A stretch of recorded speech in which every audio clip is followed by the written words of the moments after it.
மத்தேயு 28 அதிகாரம். ஓய்வு நாள் முடிந்து வாரத்தின் முதலாம் நாள் விடிந்து வருகையில் மகதலேனா மரியாளும் மற்ற மரியாளும் கல்லறையை பார்க்க வந்தார்கள். அப்பொழுது பூமி மிகவும் அதிரும்படி கர்த்தருடைய தூதன் வானத்திலிருந்து இறங்கி வந்து வாசலில் இருந்த கல்லை புரட்டி தள்ளி அதன் மேல் உட்கார்ந்தான். அவருடைய ரூபம் மின்னல் போலவும் அவனுடைய வஸ்திரம் உறைந்த மலையைப் போல வெண்மையாகவும் இருந்தது.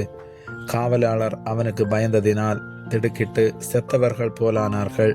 தூதன் அந்த ஸ்திரீகளை நோக்கி, நீங்கள் பயப்படாதிருங்கள், சிலுவையில் அறையப்பட்ட இயேசுவை தேடுகிறீர்கள் என்று அறிவேன். அவர் இங்கே இல்லை, தாம் சொன்னபடியே உயிர்த்தெழுந்தார். கர்த்தரை வைத்த இடத்தை வந்து பாருங்கள்.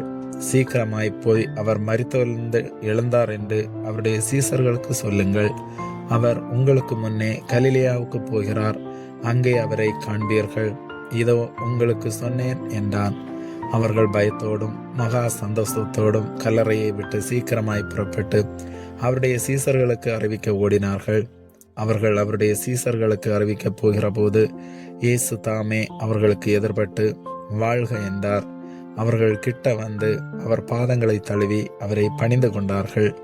அப்பொழுது இயேசு அவர்களை நோக்கி, பயப்படாதிருங்கள், நீங்கள் போய் என் சகோதரர் கலிலேயாவுக்கு போகும்படி அவர்களுக்கு சொல்லுங்கள், அங்கே அவர்கள் என்னை காண்பார்கள் என்றார்.